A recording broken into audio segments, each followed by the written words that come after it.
Hello, my name is Xavier Mercado, and this is Spearhead Conversations. Today, I'm joined by a special guest, Brandon Champ Robinson. Yes. Many greats come from Milwaukee, but this man has gone above and beyond. He's decided to chase his dreams. From Milwaukee to LA, this director, editor, and filmmaker just keeps pushing the bar higher and higher. For the longest, I've stood back and watched, and I finally said, there ain't no way this show can go without having someone of this magnitude. But I'm blessed to say, hey, he's here with us today. So without further ado, how you doing, Brandon? Man, I appreciate that. He gassed it, but I'm going to take it. I love it. He gassed it a little bit, but I'm going to take that gas. You know what I mean? Premium. Let's go. Yeah, how you been, man? I'm all right, man. I appreciate y'all coming out here. For sure. Welcome to California or Palmdale. You probably been to California. I don't know if you've been all the way up to Palmdale. Well, the last time I came here, it was to shoot my editor, which is family to me, Stephen Van Plu. Okay. And that's who I'm with right now. So, LA, I visited for the first time. We went to a Yankee game. We visited the Hollywood sign. Okay, yeah. This is the second time, but Yeah, Hollywood dirty, ain't it? Yeah. They don't show you that on TV. They don't show you that? Yeah, you bust a left on Hollywood in the wrong spot. Like, Oh, gosh. get It was a disease. It was You bust the wrong left. it was a culture shock. Yeah, because yeah. I had it before I even came up here. Like, this is gonna be, oh man, I'm going to California. I'm going to the city of angels, and I got here and it was just like, wow. But I mean, don't get me wrong. California is beautiful. For sure. Obviously, there's like anywhere else, there's places you got to be careful of. Definitely. It's just funny just growing up and seeing Hollywood. And like, oh, let's go to the Walk of Fame, let's see the stars, and you get there and you like, oh, wait a minute, I gotta be careful around here. Yeah. But it's cool though. It is beautiful. I mean, I love the city, you know, seeing the mountains all around. It's just a different visual, It's a you know, different vibe, for sure. Especially where we come from, you know, Milwaukee, it's city, you know. So being out here, definitely, it's different. I love it. I mean, the weather is great. It's bad right now. A little bad right now, but yeah, for the most part, you get 1 or 2 days like this a year. Yeah, man. Straight. Well, hey, man. Yeah. You ready to jump in? Let's do it, man. All right. Let's do it. So where were you born? I was born in Milwaukee, Wisconsin. I was born at a hospital that's no longer there. I can't remember the name of it, but it was right on Capitol. It was like Northwest General or something. But yeah, born in Milwaukee, Wisconsin, born and raised, lived there my entire life until I decided to move to California. And the day I moved to California was the first day I ever been in California. So we gonna get to that part, Yeah. but we gonna focus on All the right, let's early go time of early. Brandon. Yeah. So how was your childhood? Childhood, just the same. I mean, you get this story from everybody in Milwaukee. You know what I mean? We didn't have a lot of money. I mean, we were broke, but we weren't poor. Put it that way. You know what I mean? Like, I'm there with you. there was some times where it was some struggle. But you know, my mom, she had some struggles as a single parent with 4 kids. You know what I mean? And we all had some struggles, but you know, I would figure it out. I had to grow up really fast and figure out ways to help my mom kind of ease the burden of certain costs, right? Yeah. So when I was about, let's say, 12, I think my mom took me to a barbershop, and the barber, actually probably was earlier than that, it might have been like 10, but the barber took me to the side because I had 2 younger brothers, and he was like, hey, I'm going to teach you how to cut hair because I don't want your mom bringing all 3 of y'all to get a haircut. It'll help her if she can just bring you. Yeah. So he taught me a little bit of how to cut hair. So I ended up going to Walgreens and grabbing a pair of clippers. And when I say grabbing a pair of clippers, literally grabbing, I did not pay for these clippers. One day I'll go back. Hey, man. I went and got these clippers, and I started practicing on my little brothers. So that cut a cost for my mom, right? Yeah, for sure. You know what I mean? And just like even things like food, you know, if we didn't have something to eat, like listen, You got to do what you got to do for I your can go get family. it. Yeah. I can go get it. Like, Yeah. you know, and it was just one of those things like I can go into the store. I know how to get in and get out. I can get out with a pack of chicken real quick. But it was just one of those things like we never really discussed it, but I would just be like, yo, moms, we got some chicken.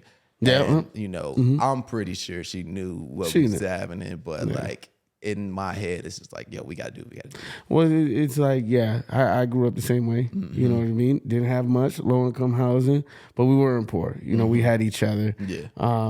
And really, it's the type of things that I did around the time that took the attention off. So what type of hobbies were you into? When I was young, I used to draw a lot. Draw? So like that was my escape. Like I would just draw anything that came to my mind. And at what age did you realize you were creative? very young age, I realized I was creative because I used to always be the one entertaining the family, right? Yeah. So like I'm always class clown. I'm always jumping around, doing something, telling jokes, trying to make everybody laugh. So that was my kind of creative outlet. Yeah. And then just younger, just kind of picking up a pen and just pencil and started sketching, and it just got better and better. I look at comic books and start drawing the people out of the comic books.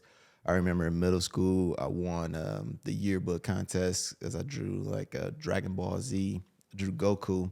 Nice. And it was for the yearbook cover, and it was like super detailed, super dope. And I won that, but then they couldn't use it because of copyright. So they had to. Seriously? Yeah, they were like, oh, but it's a copyright character. My so gosh. I couldn't use it, but it was dope to have won that. You know what I mean? You know, the acknowledgement was there. Yeah, you know, I wish it would have got printed, but but yeah, so that was just kind of me being creative and at a young age, just wanting to make everybody laugh and be, you know, have fun with everybody. Who were some mentors for you that really impacted your life growing up? Growing up, let me see. I mean, I had a few mentors. I would say, as far as when it comes to entertainment, I remember being in middle school, and there used to be this music shop called Mars Music on Brown Deer, and I would go in there and I would just play on the beat machines. I would play on the keyboards, and I would make just whatever I could in there. I couldn't buy it, and they had better security, so I couldn't steal it. So I would just go in there and I would just make it. I would just play all day. And one day, my big homie, Christopher Godzilla Taylor, you probably heard I know who he is. Yeah. So I met him, and he heard what I was doing. And he was like, yo, what you doing over here? And he came over and he listened. We kind of jammed on the stuff. And, you know, he's like, man, come to the studio. I'll show you some stuff. Because he always had a studio. So that's how we linked. And I went to the studio and I was doing some music with some homies of mine. And, you know, we started using the studio and making songs. And then I just would just be there. Like I would just show up. Like I would just pop up. And he'd be like, yo, you got a session today? I'm like, nah, I was just wanting to know if I could just chill and look. And he was just like, yeah, come on. So that grew our relationship. He started showing me stuff. But even though he was kind of just teaching me, and maybe it was like a mentorship at that point, he grew to be family. Like we've been rocking, you know, nonstop. Like you would hear Godzilla, you would hear Champ, you hear Godzilla. Like we were everywhere together. And so that was one of my biggest mentors as far as getting into anything entertainment wise. You know, it wasn't the film stuff, but just the entertainment portion of it. My man Godzilla. Man. Yeah. Well, what's your, you know, film is the direction you decided to take. Yeah. What's your educational background with that? With film? Yeah. So in middle school, I went to a school called Audubon. And my daughter goes to. Yeah, my right oldest, now? Yeah, Audubon. Yeah. So I went to Audubon, and I don't know if they still do it, but they used to have Eagle Wing Productions. I wouldn't. I'll ask. Yeah, definitely when I get back. Yeah, but they used to have Eagle Wing Productions, and we would do the announcements, and we would do different commercials for the school and stuff like that. So it was kind of learning how to be in. It was kind of set up like a newsroom, had the green screen and, you know, the switchboards, and you could do all that kind of stuff. So that was the start of it.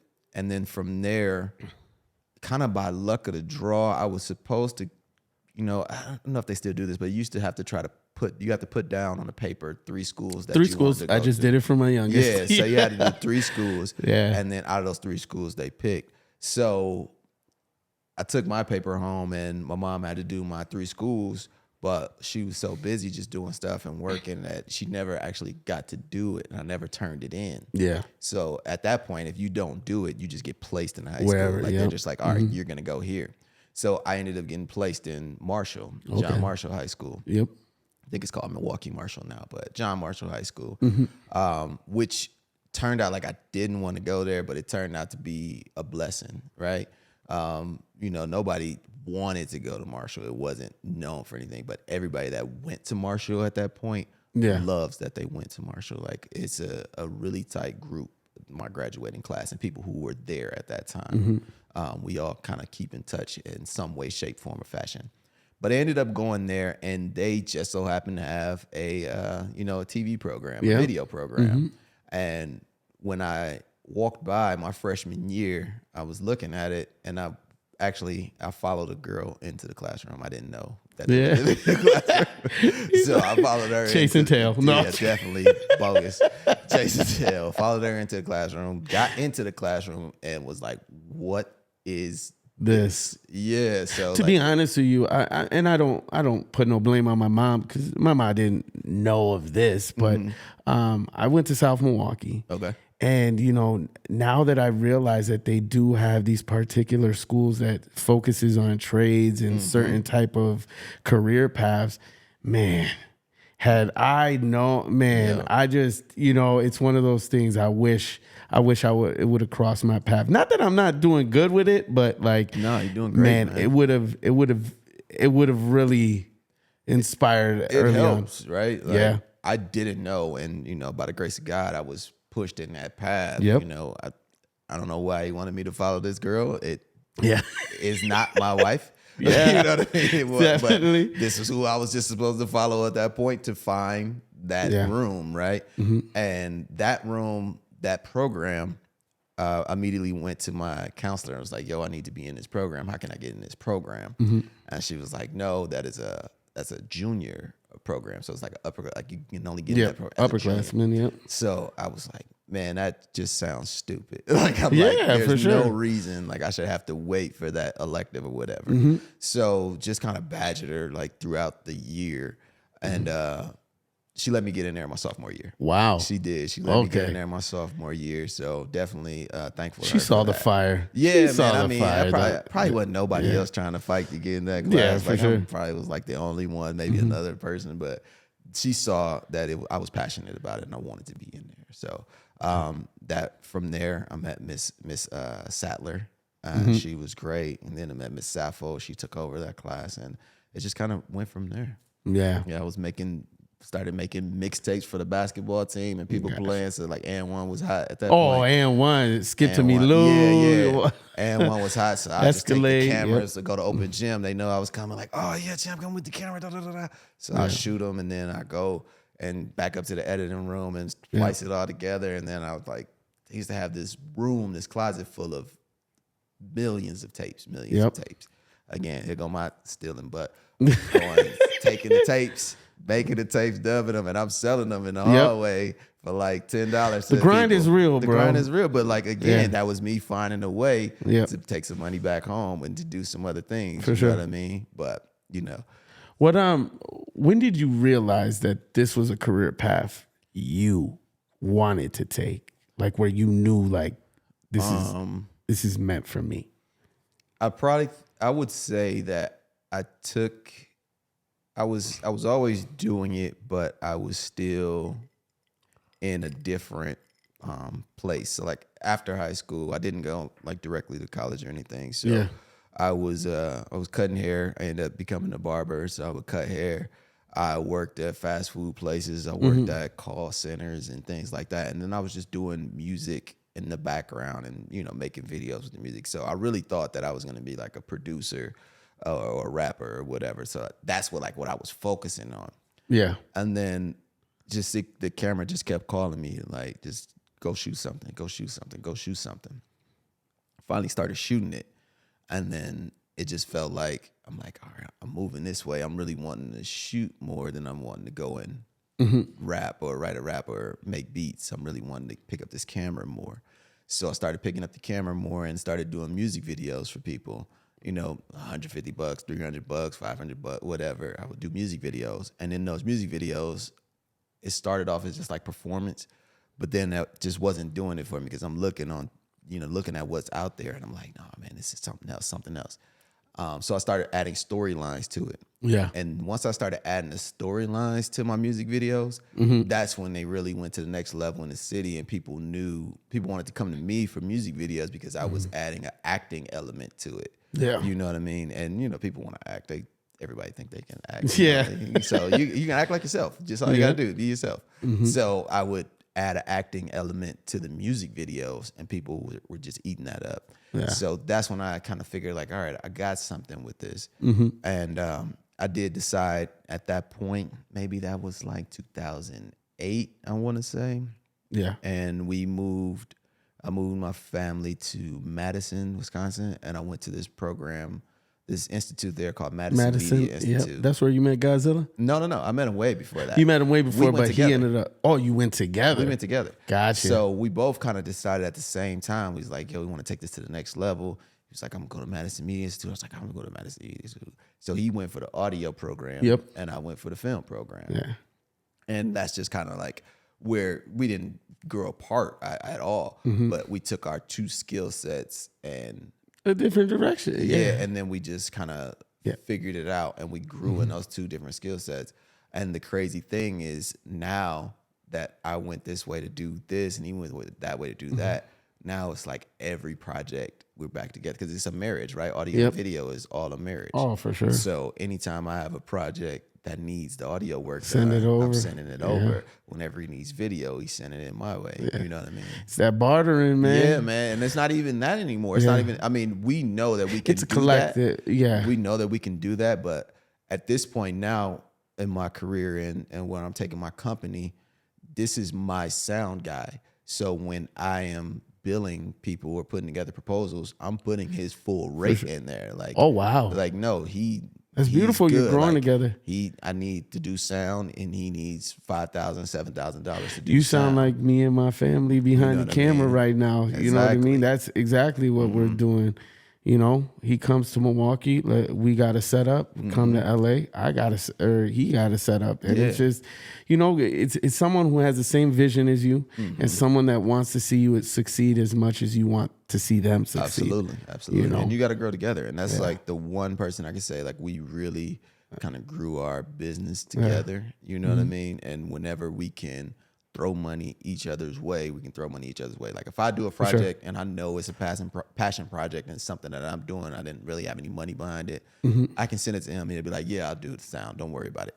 And vice versa. If he has something he wants to do, I'm like, yeah, I'll shoot it. Don't worry about it. You know what I mean? That kind of thing. Well, you went to Madison, and then you moved to LA. Before you moved to LA, something very big in your life happened. Yeah, absolutely. There was so I graduated with an associate's degree in 2010. Between there, also, I met my wife in high school. Like, it wasn't the girl I followed. So she came. She came later. She came my senior year. Please don't smack him up after this interview. She knows this. It's so funny because they used to get into it. The girl oh, really? Got you. I hope that don't go nowhere. But it used to be funny. But that's years and years ago now. But she came her junior year was my senior year, and I met her there, and we've been together ever since.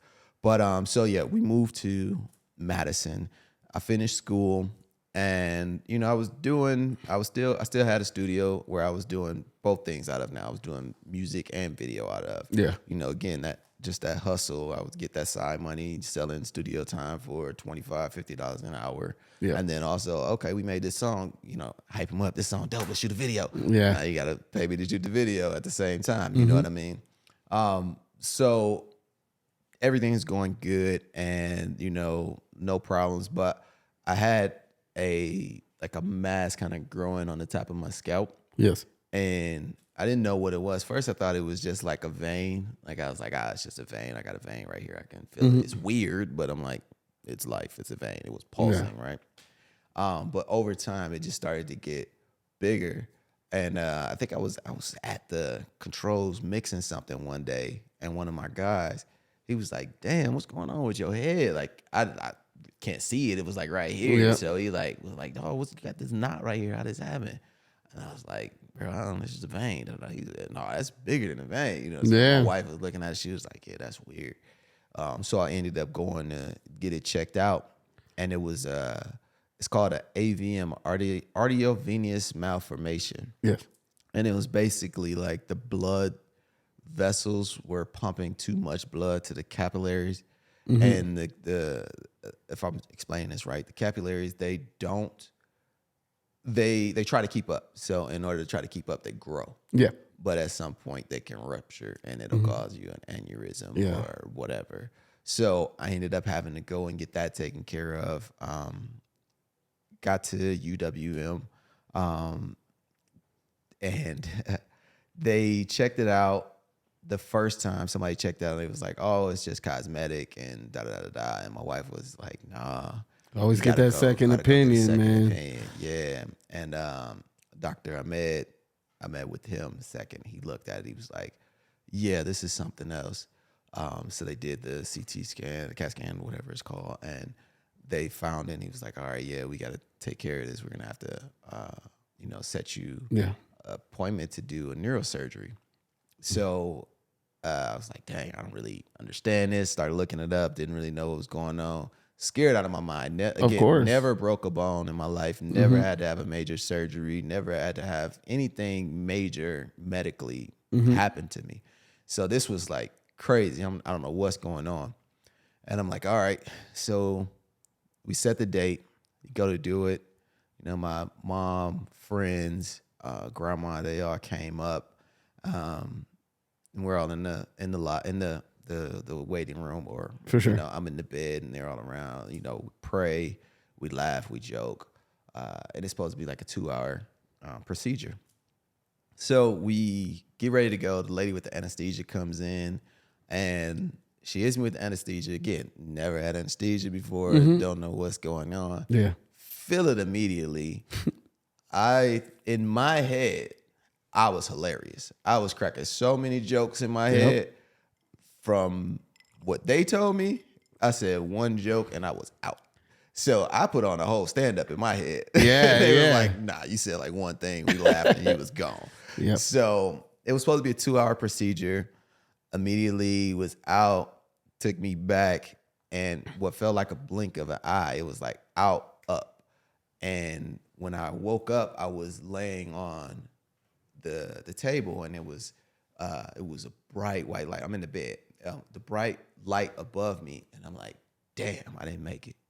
Like that was the first thing that went in my head. I said, "Damn, I didn't make it," and I didn't know what to do. So I'm just like laying there, and then just like maybe a couple, like 10 seconds later, I felt my arm like start tingling, and I probably was laying on it weird, but it was like waking up. Like it was like your arm went to sleep. It was like hard tingling. It was like, shh, like it was on fire.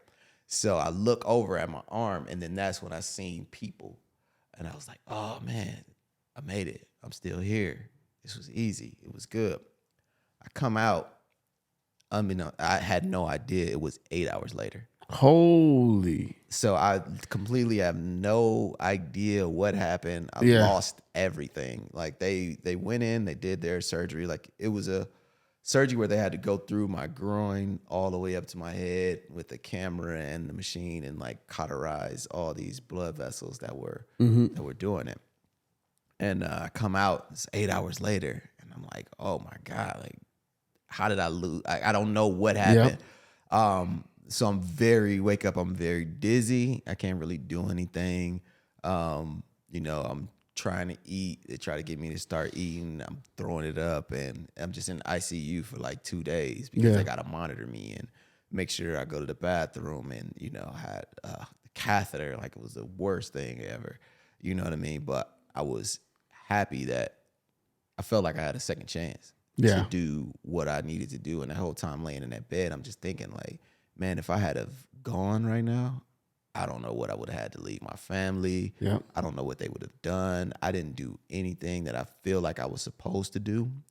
And, you know, that weighed on me heavy. You know what I mean? Just laying in there. Like I don't think I went into like any depression or anything, but I think it hit me as a moment of like, you have to do something. Yep. Like I was down about it that I wasn't doing anything, but it also lit a fire to do something. Yeah, You for know sure. what I mean? So there, and you know, I had recovery. I had to take like steroids so my brain wouldn't swell, and I would have like my grandma coming up and taking care of me, and when my wife couldn't.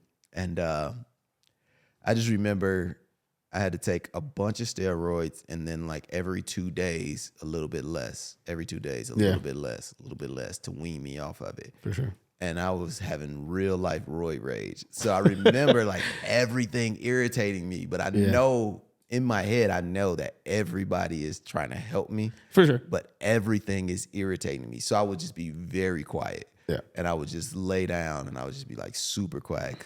Wouldn't talk to anybody. And they'd be like, you okay? Like, yeah, I'm fine. And they didn't know what was going on, but I knew that I was angry for no reason. Yeah. You know what I mean? I told them after definitely. it was over, like what was happening, but I didn't know how to handle it. Yeah. And, you know, that's kind of how I handle almost anytime I get angry. I just like get real quiet and try to figure it out. But yeah, at that point, I was down for like 30 days, just trying to recover. Do you feel that's what influenced you to move to LA? That's exactly what influenced me to move. Okay. Because during that 30 days I was down, I just thought about a lot of stuff. I wrote a lot of things. Like I started the idea of Harley during that time, of doing Harley. Okay. I started the idea of doing another feature that I have called Ghost Control Unit. I started that idea all during that time. Yeah.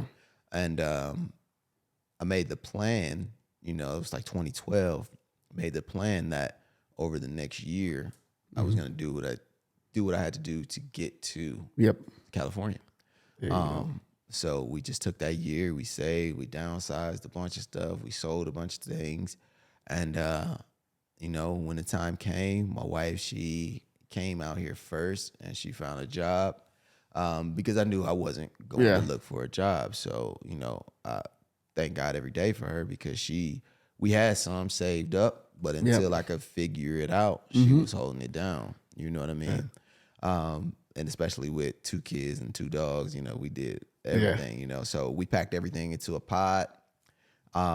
We had some like flight points because we went to Vegas one time, and you know how they bump you like, oh, you don't want to. Yeah. Can you wait for the next flight? It's like, oh, we ain't doing that. So we got extra flight credits. So we didn't drive to California. That was my biggest thing. I never wanted to drive to California. And I did it twice. I went to get this goofball who was in the background, went to pick her up. And I had to take my son to go to school in Detroit. And then drove him back. So never wanted to do that and done it too many times. But we all flew. And we put our stuff in a pod, and they drove the pod. We shipped the cars and everything. And we started our life here in Van Nuys, California. Nice. Well, yeah. Well, now you're in LA. How long after that was Imagination upgraded?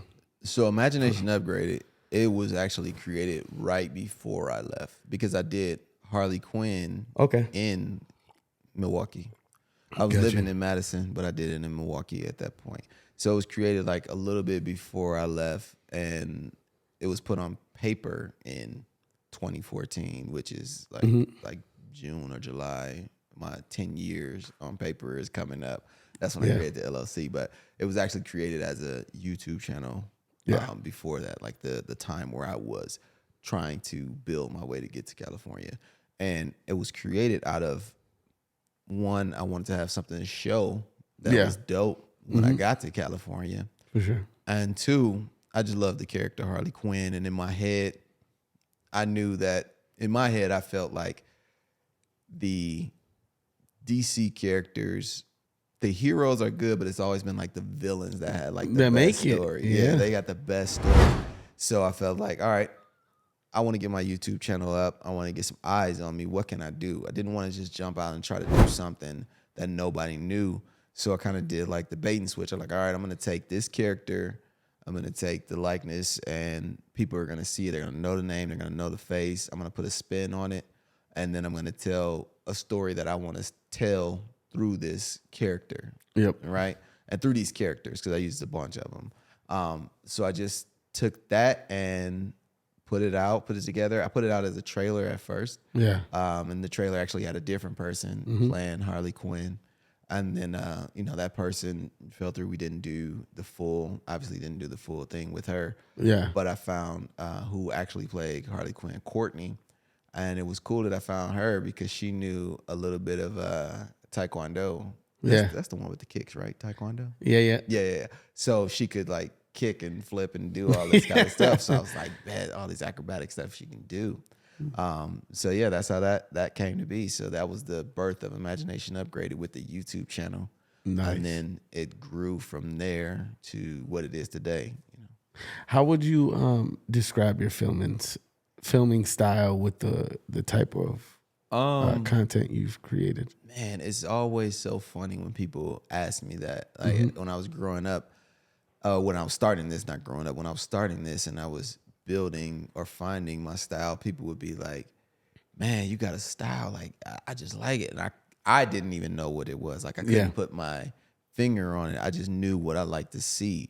Yeah. Like, I feel like I was one of the first people that I knew that was messing around with actually learning how to color grade, like picking up, Da Vinci and Apple Color back in the day, and learning how to actually use it and use masks. Like people weren't doing that. So when they see my stuff, they're like, man, it's like a certain kind of pop to it. Like it's different. Yeah. And I know it was trash. Now I look at it like it wasn't, but it was something that you didn't see in the moment. In the moment you didn't see that, and I was trying something different, so it made it look different than everyone else.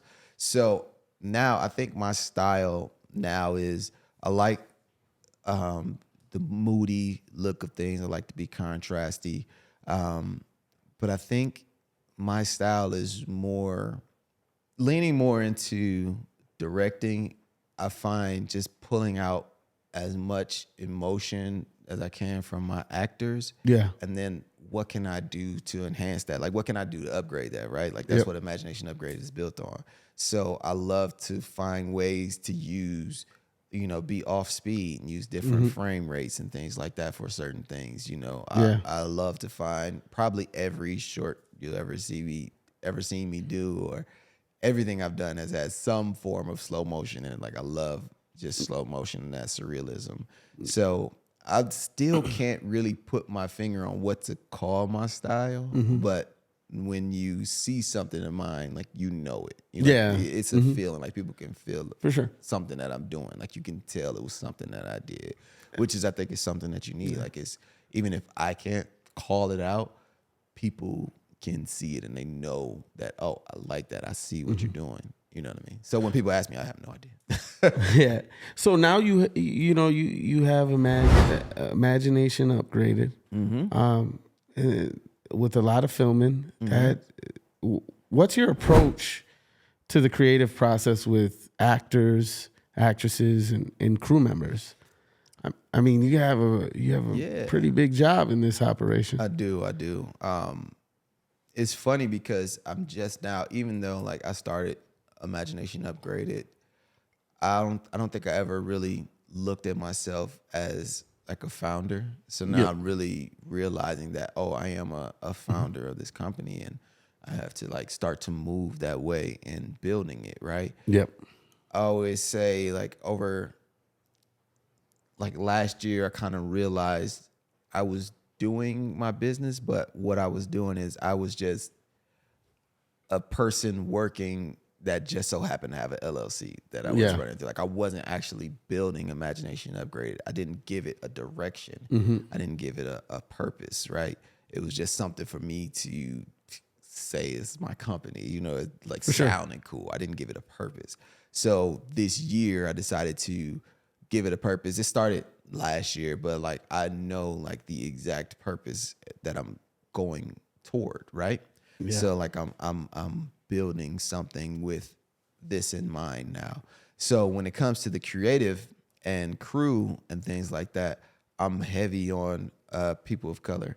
I'm heavy on women, of color, and just women in general. Like I grew up, I didn't have my pops in my life. Like he was around sometimes, but he wasn't there, and he had his own things that he was going through, But that's another story. But I had my mom, my auntie, and my grandmother. Like that was my triangle. Yeah. Like, my grandmother had 2 kids, my mom and my auntie, and like that was my triangle. Like we was there all the time, and I would always. That's how I know how to cook. That's how I know how to do, how to treat a woman, like everything. Like they taught me everything. And then I had my grandfather also. My grandfather was married to my grandmother, Chris. And, just being able to see that family structure is kind of how I grew. But when it comes to just like the women, I always knew that women, especially black women, they always are going to tell you if it's trash. Or I love how you said that. They would say, like, nah, that ain't it. Yeah. Like, they will tell you it's not it, but and it's never in a malicious way. Yeah. It's in a very constructive way. Yeah. Like they're gonna tell you like that ain't it because your boys would be like, yeah, that's dope, that's this, and oh yeah, that's what you should do, and blah blah blah blah.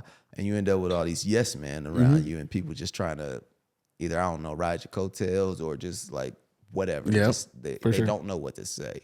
But yeah, black women, they don't care. They can be like, no, that's trash.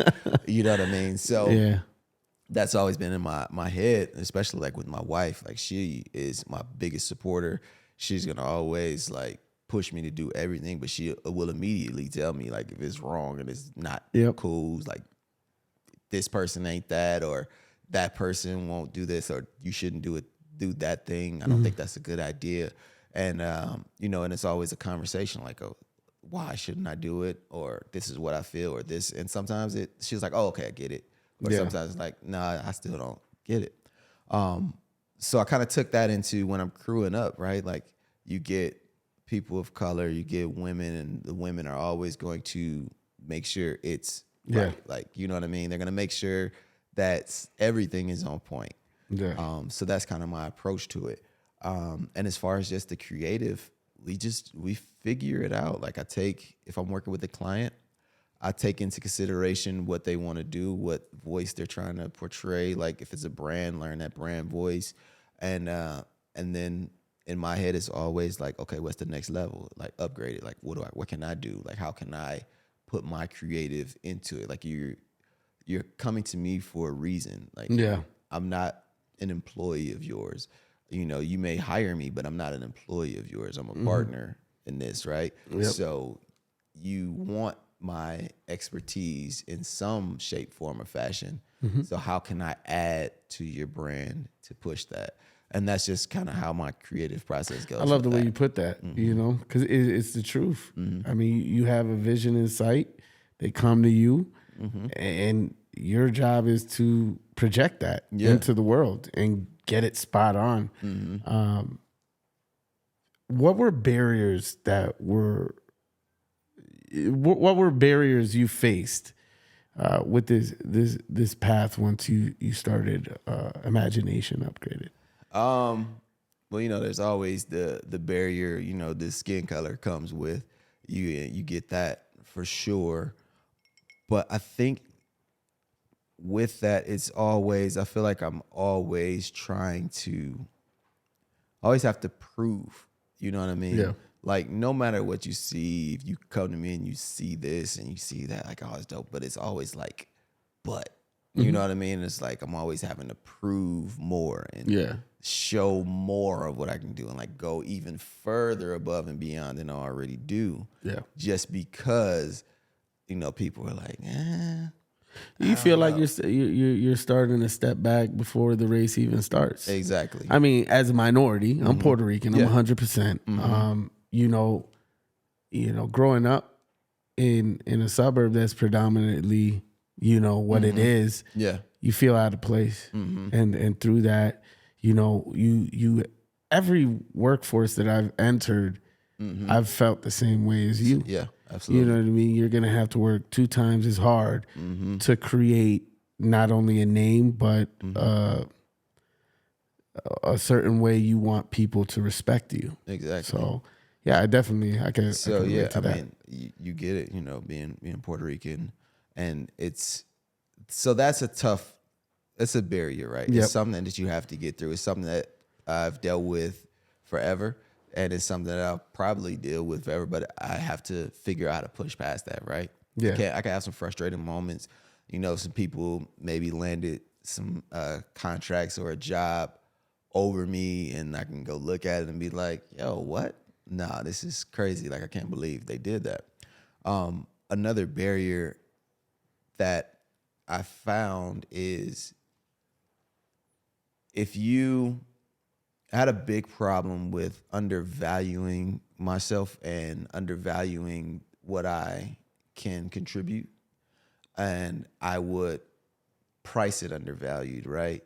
And then you get these low balls and you get stuck into like people want to low ball you, right? Oh, for sure, yep. And then the moment you try to go up and then they're like, but you were doing it, they don't care that I'm putting in overnights and doing the job of 4 people in order to do this for this rate, right?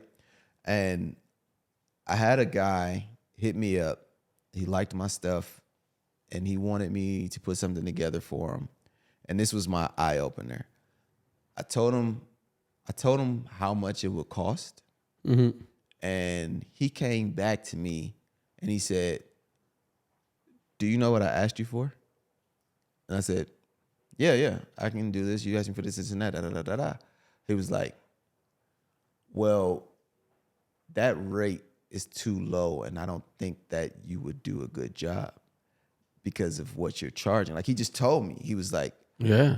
That threw him off because to his ears, it didn't sound right. He's like, no, that's not what that costs. Like, this guy can't be good at what he's doing. Yeah. Even though he saw what I can do, you know what I mean? And like, that was like an eye opener. I said, I lost the job because I didn't charge enough. Wow. And I charged less because I was trying to get the job. Right? Yeah. So it like clicked in my head, like, oh, that's where I'm messing up. I get it now. Well,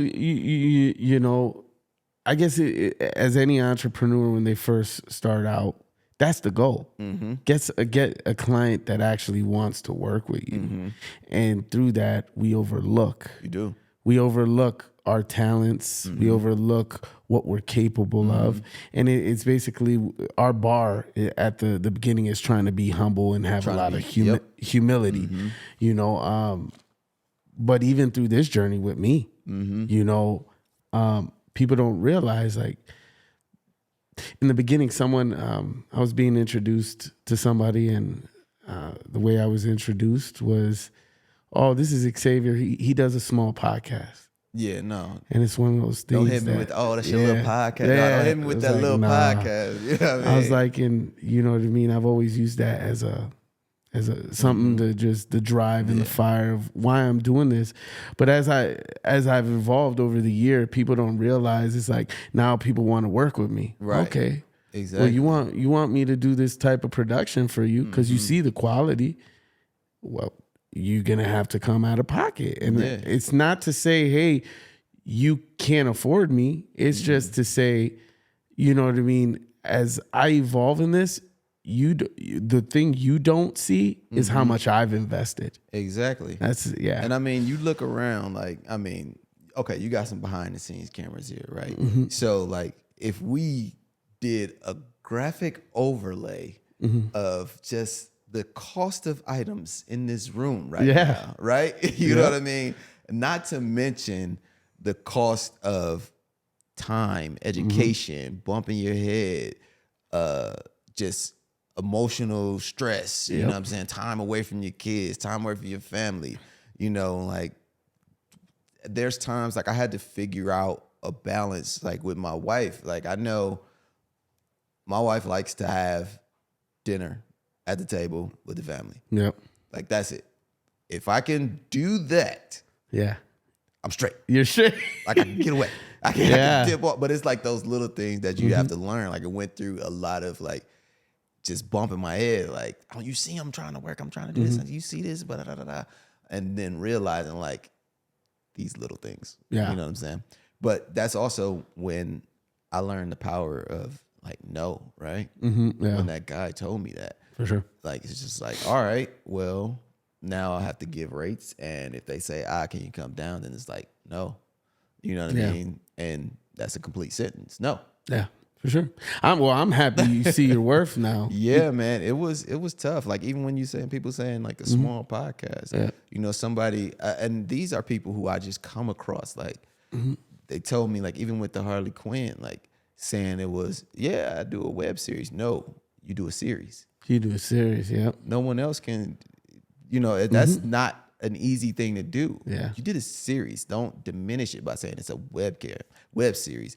You do everything's on the web now. So why are you calling it a web series? And watching it, you know, I watched the whole series, web series this morning. And look, you called it a web series. A web series. I wasn't going to, no, I'm not. But, you know, just thinking about those actors and the instruction and the, you know, this goes into the next question actually. Okay. You know, with picking locations and giving this perception to your audience that, you know what I mean? This is a story you've probably heard, but you've never heard it been told. So when it comes to locations, I feel like with filmmaking, that is a huge part of filming. How do you come to the decision of the unique locations you pick for your projects? So I'm big on learning every aspect of anything that I'm doing, right? So like if I'm playing basketball, I can learn all 5 positions, like what we're supposed to do. Like I probably can't play center, but I know what that center is supposed to do if they call it a play or whatever. You know what I mean? Yep. So I'll know all of these things from sound, lighting, camera, gaffing, production design, blah, blah, blah, blah, blah. And I realized that from starting doing these productions and figuring out what was different and studying different frames and things like that. Yeah. The difference was the sets, right? And the set design. Like even, you know, my man, you know, your cameraman, I'm sorry, I forgot your name. Steven Van Ploeg. Yeah, Steven came in, he's like, oh man, I'm so glad you got all these plants. So like I was just pulling plants, like if you look at it, they're just kind of haphazardly placed. For sure. But in the frame, they look like they're in the right spot. You know what I mean? Yeah. So like they're living in their right spot. So finding these locations for Harley, I was lucky enough that our downtown Old World 3rd Street kind of resembles Gotham City in Milwaukee. Like if you shoot it a certain way, it has a look and you can get that feel. From there, I would just know what I wanted to see and I would try to find my resources.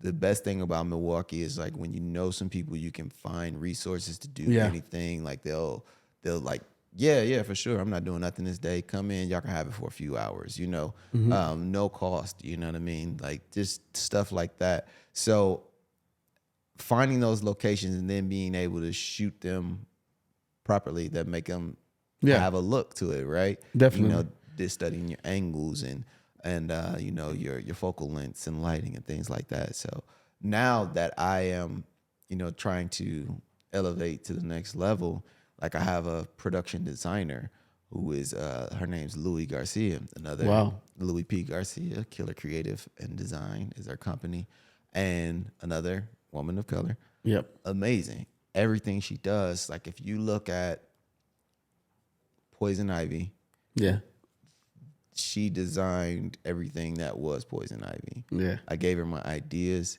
and now I found a person who that is her passion. That is her specialized thing, right? So like I'm a guy that knows all these things, and I know some production design, but not like her. Yeah, you know what I'm saying? It's finding people with the strengths. The way I started this platform, I'm the face. I do the interviews, but the people behind the scenes, the one who's behind the cameras, the one who's putting the sound together. Absolutely. You know that they're they're strategic and they're placed in the areas that they bring out the best of what's to come. Yeah, I mean, the biggest thing is finding people that specialize in what you need. So I love and I'm a big like champion of, no pun intended. I'm a big champion of hiring people that are better than me. Yeah. Right. And when you do that, you learn. So I worked for DJI for a bit and I was doing some directing and editing and shooting. And they gave me a budget to launch the first original DJI Osmo, right?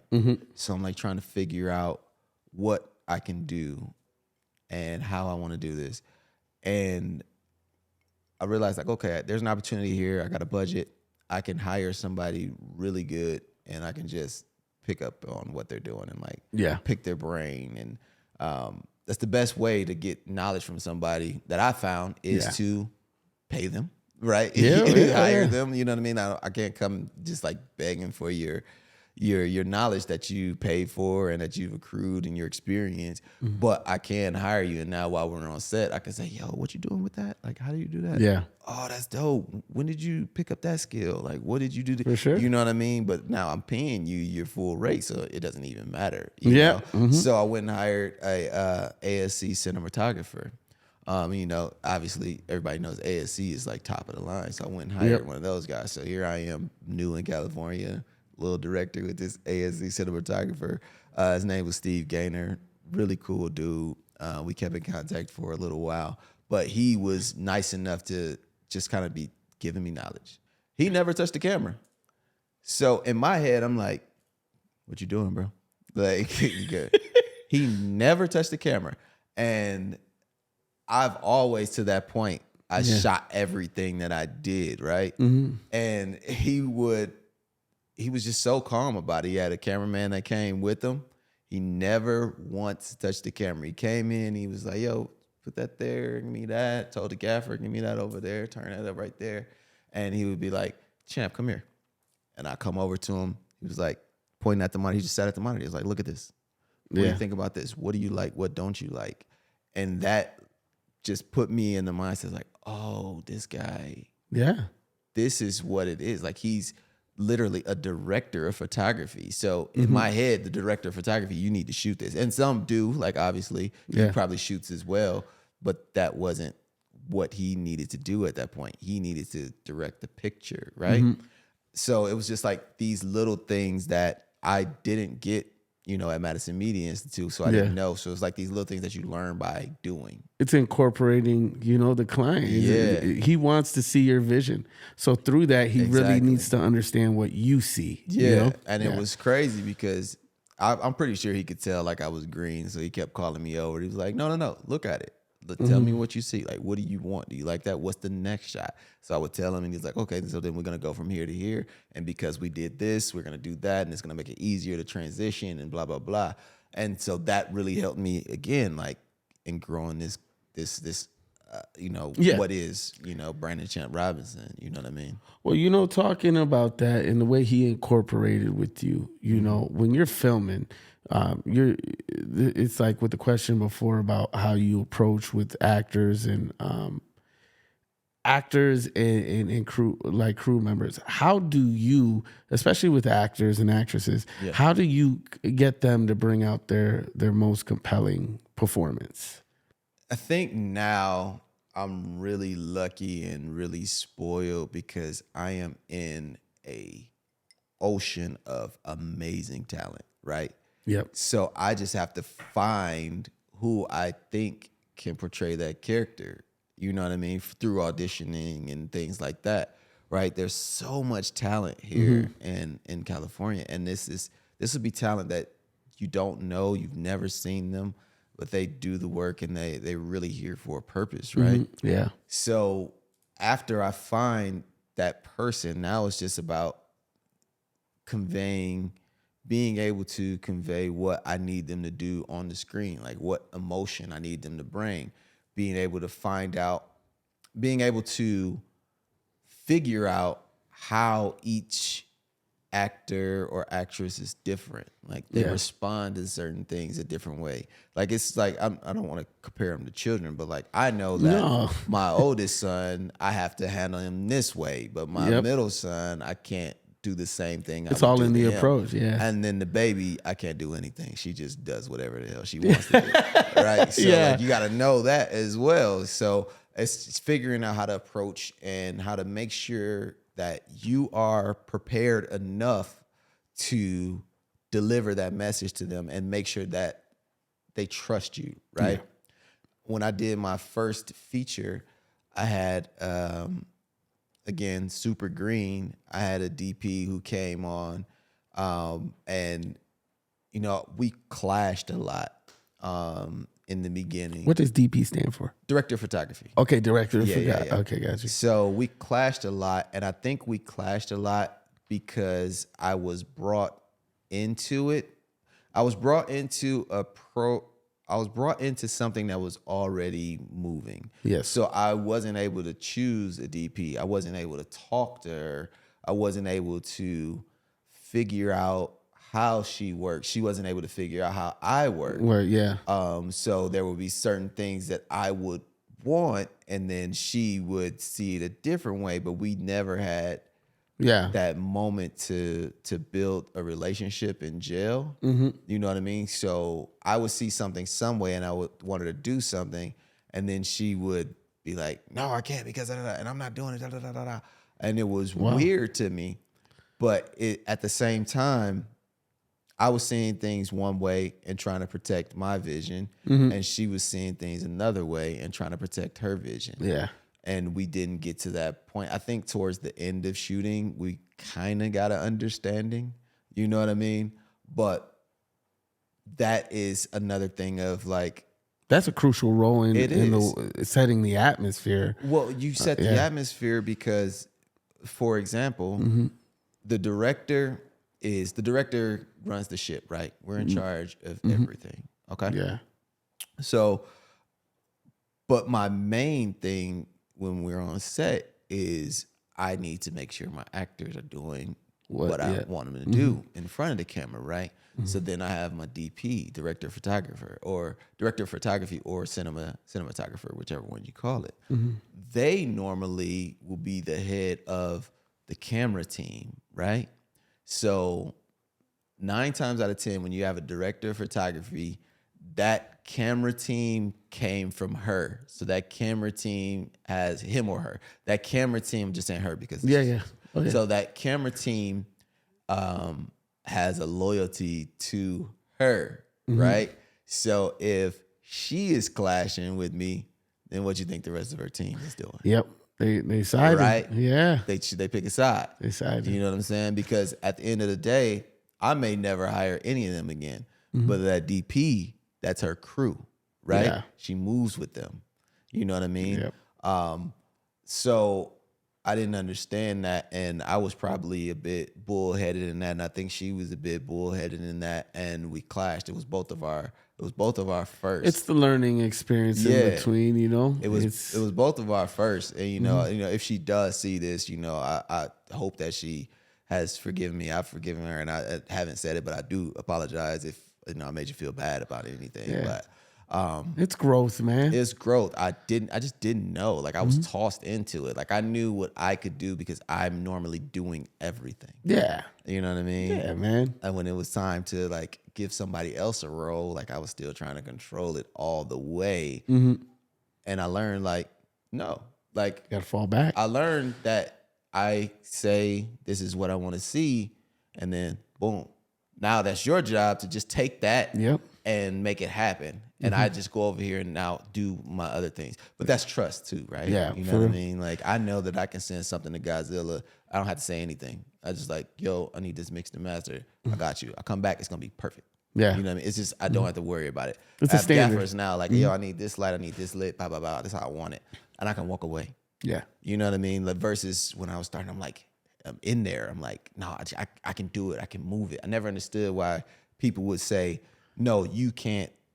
Well, you think about it. It's your baby. You know, it's your baby and you want to protect your baby. You also want it to come out a certain way. So it's this just, I'll call it OCD. It is. It's OCD. It's definitely OCD, and it's very counterproductive. Well, man, I love this insight into the mind of Champ. Yeah, man. By the way, what inspired the name Champ? It's basically me doing everything. Okay, gotcha. So it was given to me because it was like my homie, my friend growing up, family cousin. His name's Will. And he kind of he's like, oh, you just want to be the champ of everything. Like, you just try and do everything. And then that was just kind of stuck. It's like, stuck, yeah. Yeah.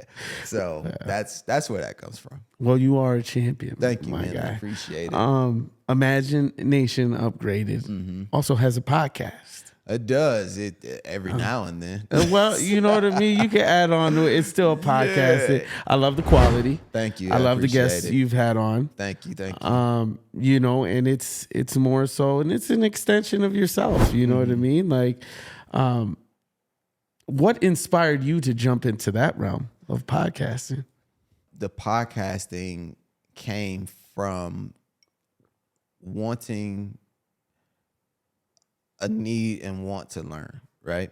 Yeah. So these were people who I came across, made a connection with, liked what they were doing, and wanted to learn more about what they did or what they were doing. Mm-hmm. So, for example, when I spoke with Tammy Townsend, who is a professional actress, lovely, amazing, beautiful person, when I spoke with her, I wanted to know, really, like, I had a question going in. Like, I really didn't understand what pilot season was. Yep. Like, I always heard about it, but I didn't know what it was. And I didn't really have anybody to tell me. And I knew that if I didn't know it, other people didn't know it. So I'm like, all right, I'll have her on the podcast and we'll put that out and have that information. So it was the need to learn and the need to inspire and the need to motivate and help other people coming up hear these stories of how certain people got to where they are, or certain people are building something, and what are they doing to build that. So that's where the Imagination Upgraded podcast was born from. Man. Mm-hmm. Well, from podcasting to now, let's jump into the projects. I didn't want you thinking like we're not going to cover the projects you've been on. It's cool. I could talk about whatever. The projects you've done through YouTube till now, short films. What are some of the projects that have made your name reputable?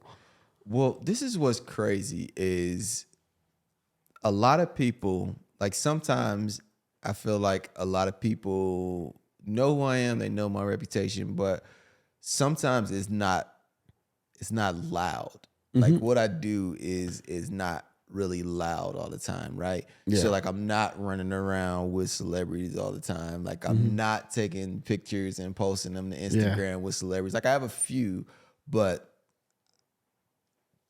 those are, if you ever see me post a picture with someone, I did a project with them. Like, I actually worked. Like, I won't, it's hard for me to go up to somebody and just be like, yo, take a picture. Then I post it and then it's like, yeah, doing this. Blah, blah, blah. Like, no. Like, when I took the photo with The Rock, like, I actually worked on a project with The Rock that is coming out. I can't wait for it to come out. Yeah. I don't know if I can say it, but. Okay. Well, that is the exclusive. Yeah, that's exclusive. It's coming out.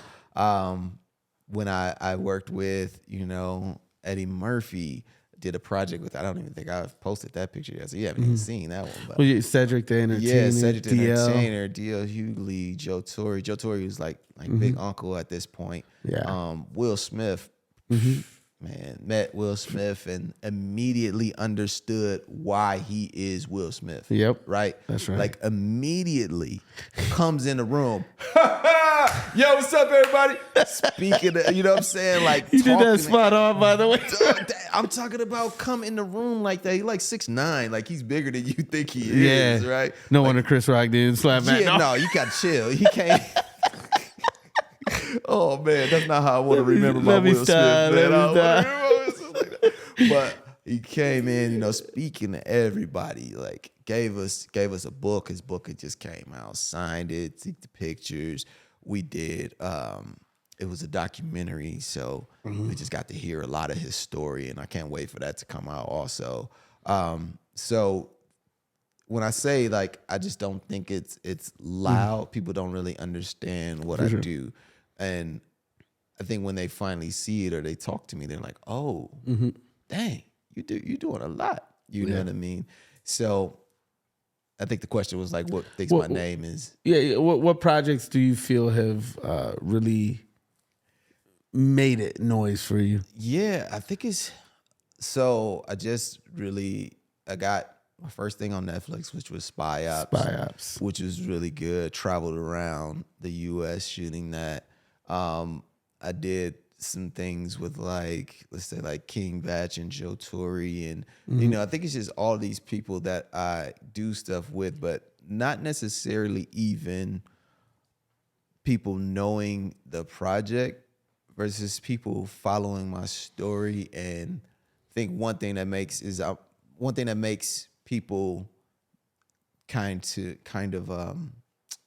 I think one thing that makes people lean my direction and kind of want to hear what I'm doing and want to see what I'm doing is because I show when I mess up. Like I'll be like, yeah, this was trash. I blew this. I messed that up. Yeah. And like I'll show that process, or I'll show my process of getting to a certain point. Yeah. So it may not be necessarily a specific project that you know me from. You may have found me here, but then follow my journey and see that all these other things that I'm doing, you know what I mean? Yeah. Because a lot of stuff would be like brand work, like working for a coffee company or doing stuff with DJI. I have an opportunity to do stuff with Netflix and FX and Amazon, things like that. But there may not be like a specific like, oh, he did that movie with such and such. You know what I mean? There's like certain things that people find and see that I'm reputable behind that. And then obviously me sharing my process of doing that. What have been some of your favorite projects you've worked on? Favorite projects. My favorite project would be Spy Ops because I traveled a lot to do that. And that was a lot of fun. Doing the project that's coming out, the documentary where I had the opportunity to shoot The Rock, Don Cheadle, Will Smith, Eddie Murphy. My boy out here just like nonchalantly just names coming. But I'm saying that's what I mean. Like people don't see it, right? Like it's not loud. You know what I'm saying? Like it's something that I'm doing, but it's like I got to get the work done. You know what I mean? So for sure. I'm not trying to take the picture. You know what I'm saying? Yeah. Like the picture doesn't do it for me. It's like it's a picture. It's likes. People run up likes, whatever. That means nothing. The relationship means more to me, right? So like, I mean, just for example, and I know this is going to something else, but for example, I was just at a Grammy party and I sat and I talked with Tanisha Arnold for an hour. Pam, bro. Oh, wow. Pam. Yeah, bro, Pam. Martin. This Pam. And at no point in that conversation did I feel like I should take a picture, nor did I feel it would be appropriate to even ask for it. I just made a genuine connection with her, and I talked to her for like an hour, and like we were just chilling. And at the end, she gave me a hug. I thanked her for what she did for the culture. And I said, hopefully, I get to work with you one day. And she was just like, anytime, hit me up when you're ready. Hit me up. Well, and that's the thing. Like, I don't try. Like, I talk to all these different people, and with each interview, I'm just trying to keep this consistency. But there are rooms, people I get in the rooms with, such as yourself, where I see you guys at such an elite level, and it's having to contain that these are just human beings at the same time. You know what I mean? Man. You can't fanboy. Yeah, you cannot fanboy. Like can't fanboy. I'm trying to think, has there been any time that I fanboyed? Like at any time? You know what? I don't freeze up. I didn't fanboy. I did some weird. When I met The Rock, I just had a weird moment Yeah. Right? Like, it Let's wasn't just really come a on. fanboy. Like, it was The Rock, G. So We grew up watching him so like I SmackDown. went, and it was a weird moment because, you know, we was chopping it up, and then I went to take the picture, and you know, he's taking the picture. Like, The Rock is a huge guy, Paul. Like, he's a massive person in real life. For sure. And you know, we getting ready to take the picture, and I went to put the water bottle in my pocket, and it was still open. So I put an open water bottle in my pocket, and I just started laughing. I'm tripping, and then he started laughing. We start joking, like you can see in the picture. I kind of like was doing like this because I was standing on my tiptoes, like, bro, this man is huge. Like, and, you know, we just had a good joke about that. But yeah, no, I don't really fangirl out or fanboy out. Yeah. I think like the one time I did, I was at a TLC concert. I don't know why. I was like, oh shit, it's TLC. Yeah, for sure. Yeah. How's your emotions when you complete a project? You know, from the beginning, from when you started till now. Like, how is that for you? Man, it's an emotional roller coaster doing a project, man, because you go through, there's like a high, right? So I just finished the script recently. Yeah. I've been doing it. Actually, I've been posting it too. Like, I've been writing for just 1 hour a day. Like, I committed to write 1 hour a day. And I've been trying to do it every day, but I quickly found out that on the weekends I cannot do it because my daughter does not have it. She don't care what's going on. Yep. It's her time. How old is she, by the way? She's 4. And the only reason we're doing this is because she's at school right now. Yep. You Yeah. know what I mean? So I have to get it in to have this window. Mine is 3. Okay. And so he's about to be 4 in April. And it's, man. you understand. They need that time. They right? need it. They Yep. need that time. They don't care what's going on. So you have this high. Like, I'm on this high right now, right? I'm like, oh, this is dope. And you finish it, and then you go back and reread it, and then you get it's like, this might be kind of trash. So then you go through and you tweak it, and you figure out what's wrong with it, what's not working, and then you back up, like, oh yeah, this is it. Yep. It's the one. And then you get into casting, and you're trying to find your cast. You like, yeah, bet, like, she's good, he's good, these actors are dope. You start talking to them, you do rehearsals or whatever you do. You get on set, you at the high. You like, hell yeah, it's working. This all looks good. This is amazing. And then you start to run out of time in your day. So now you frantic. You're like, oh man, we got to try and get this shot. I can't get this shot. I got to cut it. What you mean I got to cut it? I need it. Da, da, da, da, da. Yep. And then you're like, so you finally accept that and you get what you can on a day. And then you get it back into the editing suite and you're ready to edit it. And you're like, this is trash. Everything I did, I spent all this time and this is all trash. Like, you just watch it like, this is trash. So you get over that and you start to put it together and you like, oh wait, this kind of fire. Like, hold on, I see it, it's coming together. Yeah. And then you hit a point in the editing, you're like, it's not working. What happened? What do I gotta do? For sure. I'm trash. you right back to like, damn, I'm trash. And then you step away, you come back, you look at it, and then it's like, idea hit. Yeah. I know what I need to do to fix it. Boom, back up. Nah, it's just You ain't lying about this roller coaster, it's man. a real world. It's like that dopamine hit, and you back up, and like you killing it. You just going at it, and then you finally get it done. You get it through the color grade. It goes through everything. You just feel really good about it. And then it's time to show it, right? Mm-hmm. And then that's anxiety. Yeah. That's anxiety. Yeah. Now people have to watch it who are not invested in it. Yeah. Right? So whenever I do a screening, I can't even really watch or enjoy it as much because I'm watching the crowd. Like, I'm looking like, who's reacting? What's their reaction? How do they react to that?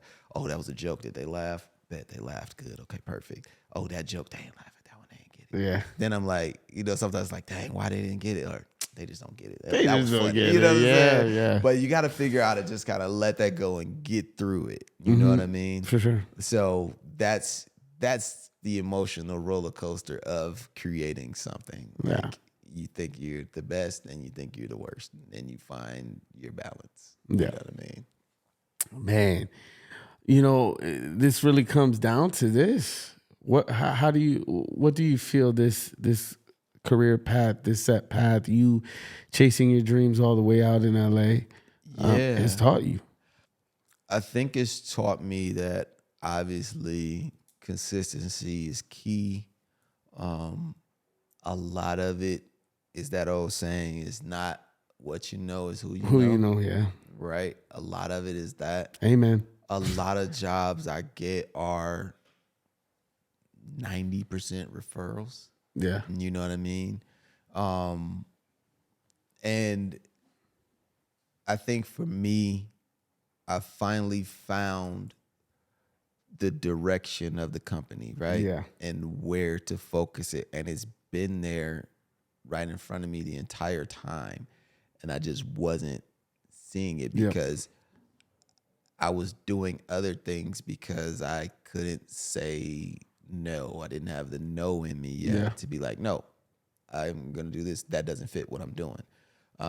Obviously, you have to make money, so you do certain things, but some things have to go away. Like there's certain things that people know me for that I won't do anymore, right? And it's not anything to do with you. It's just like I have to move it in a different direction. You know what I'm saying?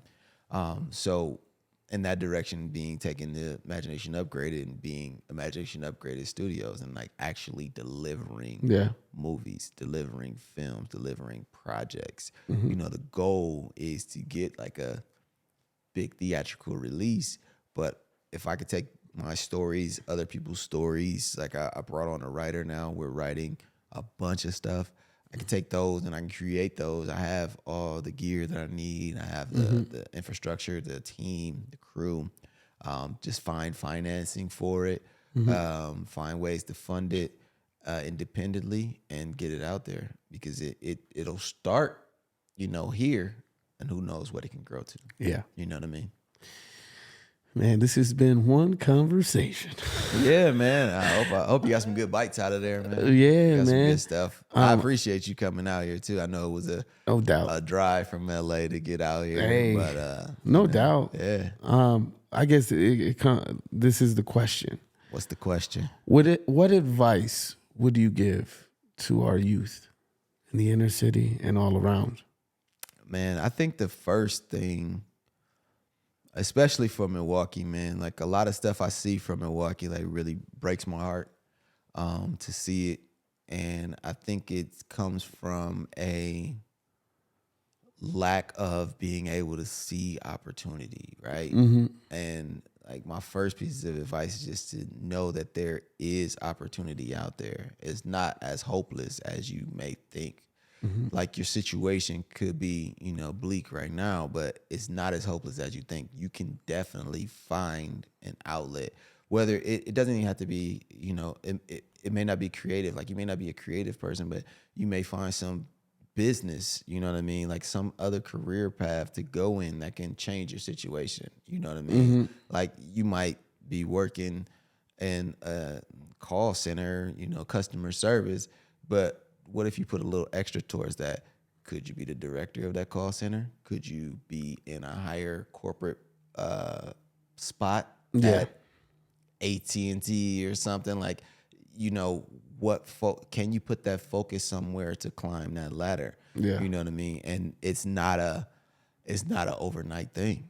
It's a continuous kind of thing that you have to keep going after, man. So I just want to hope that in some way that me sharing what I'm doing and me showing that, you know, even I be thinking my stuff is trash and I can keep going and figure it out. Hopefully showing that gives people some kind of hope that they can see like, okay, yeah, we can make something happen. We just got to kind of keep pushing.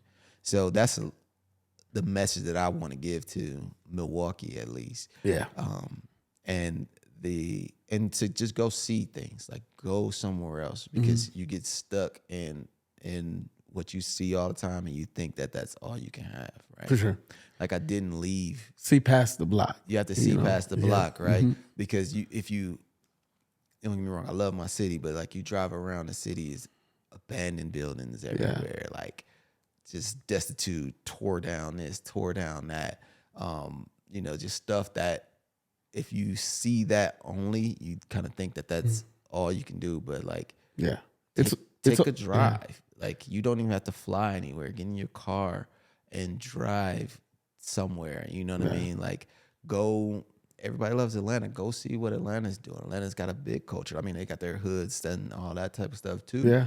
But like, that's the next Hollywood, Black Hollywood. Go see that. Go to Chicago, Magnificent Mile. Like, it comes down to that you aren't your environment. Not your environment. Right? And I truly appreciate that because it's your story right now is a blueprint on what success is. Yeah. It's a definition of what success is. Appreciate that. You started from the bottom, and now we here. Yeah, I mean, but we still moving though. We still right? moving, like, and it's the climb.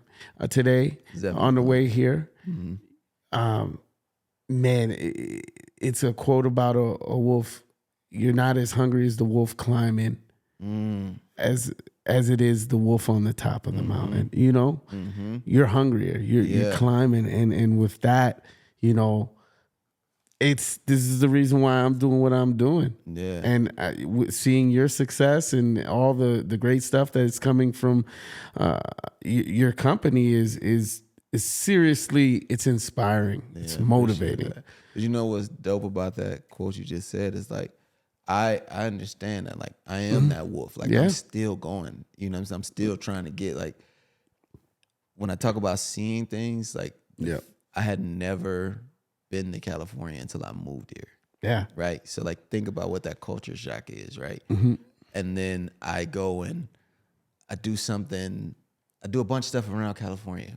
But last year, when I had the opportunity to shoot with Eddie Murphy, and I went to his house, this man does not live in the same California that I live in. Yeah. Like, I had to go through a gate of armed guards, and this was a different California. Like, this is not the same. You know what I'm saying? Yeah. So, like, it's still levels, and being that wolf, like, still trying to climb, and I'm coming after whoever I'm coming after. Yep. I know that there's that same behind me, but the different things with me is like, yo, what's up, bro? Like, I can show you some stuff. Yeah. Like, you don't gotta bite me in my ass, bro. Like, you know what I'm saying? That's right. Like, I'll show you how to do this, and then we can continue to move. You know what I'm saying? So, yeah, man. Man, I appreciate you coming on, man. For sure, the story's inspirational. I thank you for inviting me into your home. This is, man, I'm just looking around. It's just like, man, this is. Man, this is what makes it worth it, to be honest with you. So I appreciate you coming out, man. Man. Yeah, you coming here. I definitely appreciate you coming here, especially like into my home. Like, we're really proud to even just have this house because we bought this in like COVID. Like, it's a beautiful home. I'm like, God, like, we didn't know, like, but we like didn't know what we were gonna do. But I knew that it wasn't time for us to leave California. Yeah. So it's like, we're gonna buy a house. We're gonna make it. No landlord can kick us out. Yeah. No matter what happens. It's gonna take a long time before they can foreclose it, so we can figure it out. You know what I mean? And by us, this house we found, ended up paying a mortgage, which is the same amount as our rent. God, by the grace of God, I didn't have to miss anything. We didn't miss any payments, or I think during pandemic I missed one, and I talked to my landlord. He was like, "Man, you all right? Just get it to me when you can." And some people had that issue where the landlords never got paid. Like, I did everything I could to make sure we were straight, and then we bought this house. So it's just that persistence, right? Like, this is from planet roots, right? You know what I mean? Like, my family, my kids, they always gonna be straight with this house. You know what I mean? Yep. So even if we leave this house, I don't want to sell it because I'll rent it out to somebody. Keep it in, Just got to keep it. So, yeah, man. Revenue. Well, again, I thank you for coming on. And, with that, that's another wrap. Spearhead out. Appreciate it, dog. Hey.